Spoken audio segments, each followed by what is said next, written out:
Madame, Monsieur, bonjour, bienvenue dans Chine France, le journal, votre émission quotidienne d'information sur la Chine. Sans transition, voici les titres de l'actualité. Succès des soldes de la fête des célibataires du 11 novembre. La Chine va encourager le capital privé dans la protection écologique. La Chine rénove 47 300 vieux quartiers résidentiels urbains. Le championnat des e-games donne un buzz sportif. Le succès mondial de Squid Game secoue les géants du streaming chinois.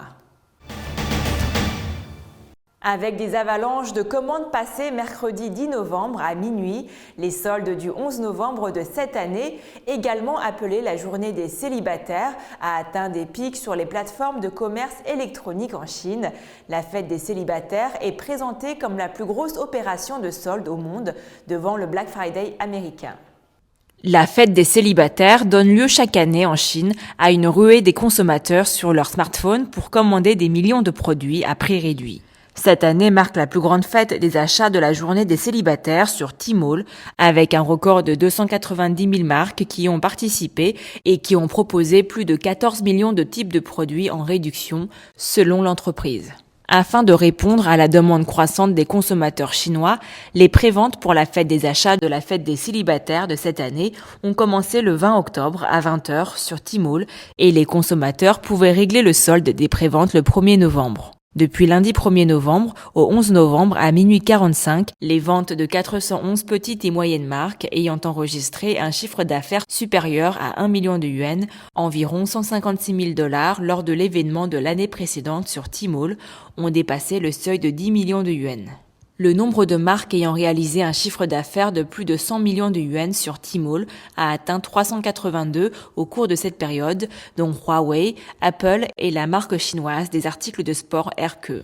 Entre mercredi 20h et jeudi 14h09, le total de la valeur des commandes sur JD.com, un autre géant d'e-commerce chinois, a atteint un nouveau record à plus de 311,4 milliards de yuans. Il s'agit également de la plus grande fête des achats écologiques sur JD.com qui a mis en place diverses mesures telles que le développement des emballages recyclables, le déploiement de camionnettes de fret à énergie nouvelle et l'utilisation de la production d'énergie photovoltaïque dans les entrepôts afin de réduire les émissions de carbone ainsi que l'impact sur l'environnement. En conséquence, jeudi midi, la quantité d'émissions de carbone avait été réduite de 26 000 tonnes.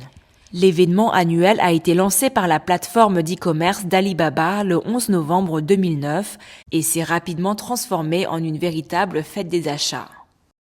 Et selon une circulaire publiée par le Bureau général du Conseil des affaires d'État, autrement dit le gouvernement chinois, la Chine est sur le point d'encourager et de soutenir les capitaux privés dans la protection et la restauration écologique. Certaines régions ont subi de graves dommages et dégradations des écosystèmes et ont donc besoin d'une plus large participation sociale à la protection et à la restauration écologique, a indiqué la circulaire. Pour attirer des fonds privés, la circulaire a cartographié les réformes et les exigences détaillées concernant les mécanismes de participation et les politiques de soutien. La Chine fera jouer à plein rôle le rôle décisif du marché dans l'allocation des ressources, accentuera le rôle du gouvernement, augmentera les investissements dans les domaines clés, renforcera la vitalité du marché et favorisera le développement de haute qualité des travaux de protection et de restauration écologique. La circulaire encourage et exhorte les capitaux privés à participer à l'ensemble du processus d'investissement, de conception, de restauration et de gestion des projets de protection et de restauration écologique. Elle a également souligné le fait que les fonds privés pourront participer aux travaux de protection et de restauration écologique par le biais de différents modes tels que l'investissement indépendant, la coopération avec le gouvernement et le fonctionnement à but non lucratif. Le capital privé sera enfin encouragé à se concentrer sur la protection et la restauration des écosystèmes des terres agricoles, des écosystèmes naturels, urbains, miniers et marins, tout en explorant le développement d'industries écologiques, a ajouté la circulaire. Depuis le début de l'année 2021, la Chine a lancé la reconstruction et la rénovation de 47 300 quartiers résidentiels urbains vieillissants. La transformation des bidonvilles est en effet une des priorités du 14e plan quinquennal. Pour le moment, 87% de l'objectif annuel du pays a été atteint. La Chine a encouragé la rénovation de vieux quartiers résidentiels cette année dans le cadre des efforts visant à améliorer les conditions de vie dans les vieilles zones résidentielles urbaines. Au cours des 8 premiers mois de l'année, le pays a lancé la reconstruction et la rénovation de 47 300 vieux quartiers résidentiels urbains selon les données officielles.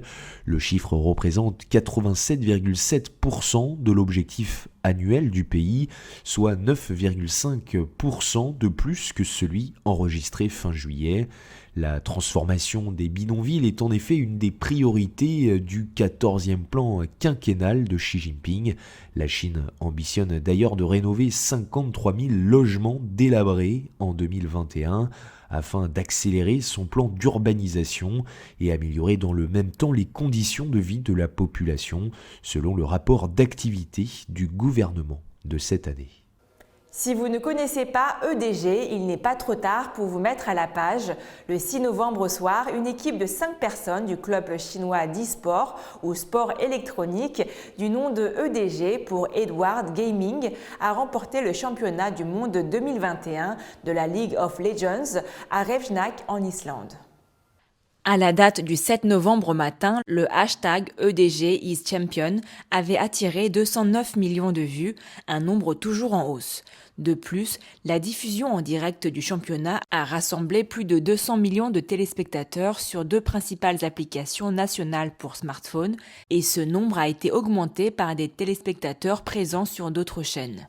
En d'autres termes, environ 1 personne sur 30 sur la planète a été témoin du succès de l'équipe chinoise d'e-sport. L'équipe a fait un très bon usage de l'opportunité de partager la culture chinoise avec le monde.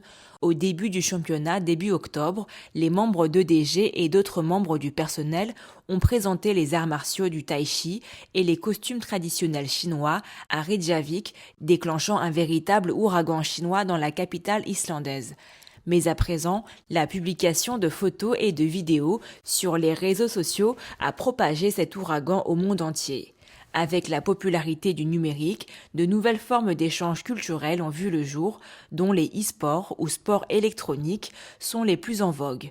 Contrairement aux textes et aux vidéos, les e-sports transcendent les barrières de la langue et sont compréhensibles dans le monde entier. Cela en fait un bon outil de communication entre les jeunes Chinois et leurs homologues du monde entier. Plus important encore, l'industrie des sports électroniques est durable dans la diffusion de la culture chinoise, car un large public signifie aussi un énorme potentiel commercial.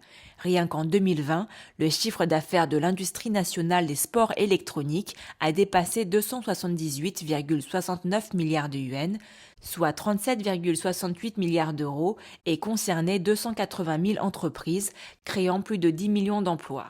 Dès 2019, la province de Henan, dans le sud de la Chine, a annoncé son plan ambitieux de construction d'un centre international d'e-sport.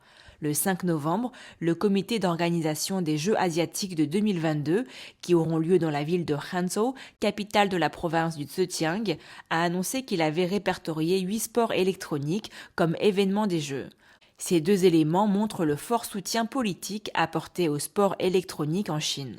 Avec l'émergence de plus en plus de clubs et d'équipes de jeux vedettes chinois, ce secteur devrait prospérer davantage et continuer à diffuser la culture chinoise dans le monde.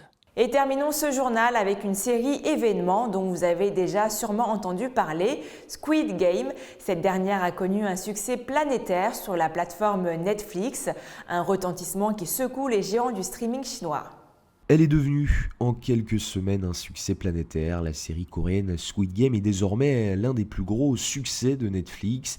Les 3 géants du streaming chinois Iqui, Youku et Tencent Video jalousent cette success story et plus largement le succès des séries coréennes. Pendant que Squid Game défrayait la chronique aussi bien en Asie qu'en Occident, en Chine, c'est le film La bataille du lac Changqing qui a remporté un grand succès en récoltant 40 milliards de yuan, soit près de 5,3 milliards d'euros de recettes. Selon le média chinois Esquire, ces 2 succès révèlent des dispositifs culturels propres à chaque pays. Si la Corée se projette vers le marché international, la Chine, elle, a tendance à se concentrer davantage sur son marché intérieur. C'est la fin de votre journal. Merci à tous de l'avoir suivi. Pour vous abonner à la chaîne, il vous suffit de cliquer sur s'abonner en bas à droite et n'hésitez pas à partager et liker la vidéo. Très belle journée ou très belle soirée à tous.